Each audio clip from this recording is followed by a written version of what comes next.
इस वीडियो में हम बाइनरी ट्री के ऊपर एक आइडेंटिटी प्रूव करेंगे। ये आइडेंटिटी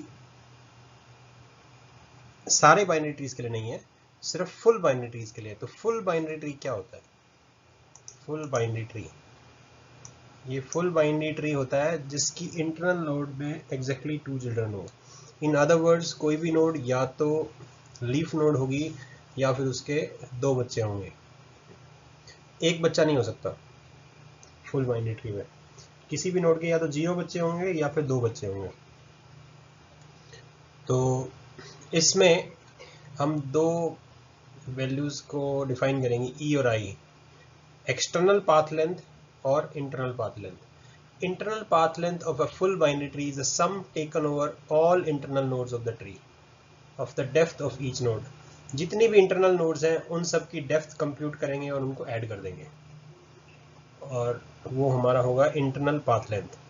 ऐसे ही external path length is sum taken over all the leaves of the tree. तो सारे लीफ नोड लेंगे, उन सब की डेप्थ निकालेंगे, उन सबको ऐड कर देंगे सारी डेप्थ्स को, और वो हमारा एक्सटर्नल पाथ लेंथ होगा।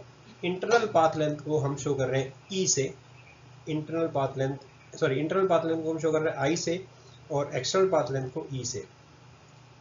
और हमें प्रूव करना है E is equal to I plus 2n। तो इसको प्रूव करने के लिए इंडक्शन से प्रूव करते हैं।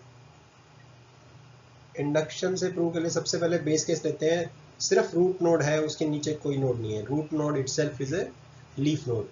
तो उस केस में इंटरनल नोड तो कोई है नहीं, तो इसका मतलब आई की वैल्यू 0 हो गई।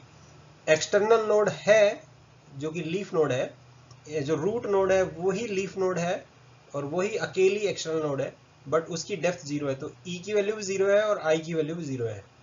अब 2n, n क्या है? n is the number of internal nodes, यहाँ पे लिखा है n इंटरनल नोड्स। तो इंटरनल नोड्स तो यहाँ है नहीं, तो n की वैल्यू भी 0 है, तो e भी 0 है, i भी 0 है और 2n भी 0 है। तो बेस केस हमारा प्रूव हो गया। बेस केस के बाद हम ये अज्यूम करते हैं कि ये थ्योरम ट्रू है for a particular tree. For example ये एक ट्री है और ये एक फुल बाइनरी ट्री है।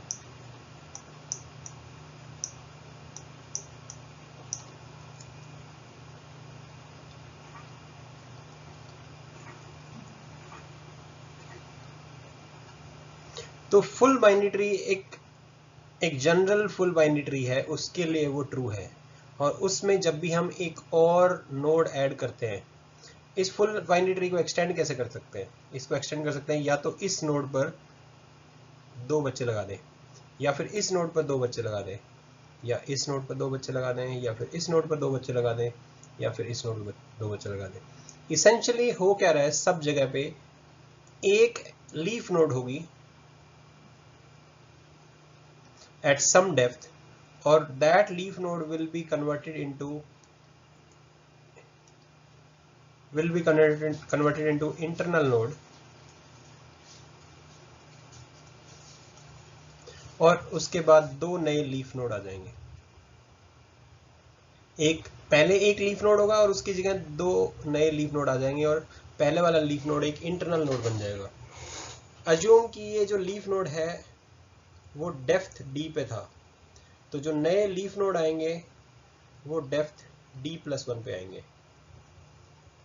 अब हमें प्रूव करना है E is equal to I plus 2n। तो चेक करते हैं कि पहले E में इंक्रीज कितना हुआ, पहले जितना भी E था उसमें कितना इंक्रीज हुआ। तो पहले ये नोड जो थी वो एक्सटर्नल नोड थी और इसकी डेप्थ थी D, तो E इज चेंजिंग फ्रॉम D टू, इसकी जगह 2 बार D+1 आ जाएगा, क्योंकि एक बार ये एक्सटर्नल नोड है और ये भी एक्सटर्नल नोड है, तो 2 बार D+1 आ जाएगा, 2 इंटू D+1। तो E will change from, E में बहुत सारे डेप्थ्स होंगे, बट उनमें से एक डेप्थ की वैल्यू D से चेंज होकर 2 इंटू D+1 बन जाएगी। In other words E will increase, E कितना इंक्रीज हुआ? By 2d plus 2 minus D, और इन अदर वर्ड्स इसकी वैल्यू d प्लस 2 से इंक्रीज हो जाएगी। i में कितना इंक्रीज होगा या डिक्रीज होगा? तो i में देखो, इससे पहले की जो इंटरनल नोड थी वो तो सब इंटरनल नोड है ही, एक नई इंटरनल नोड आएगी वो ये आएगी, तो उस इंटरनल नोड की डेप्थ आ जाएगी d, तो i will increase by d, और फिर e will increase by d plus 2, I will increase by d, and 2n will increase by how much?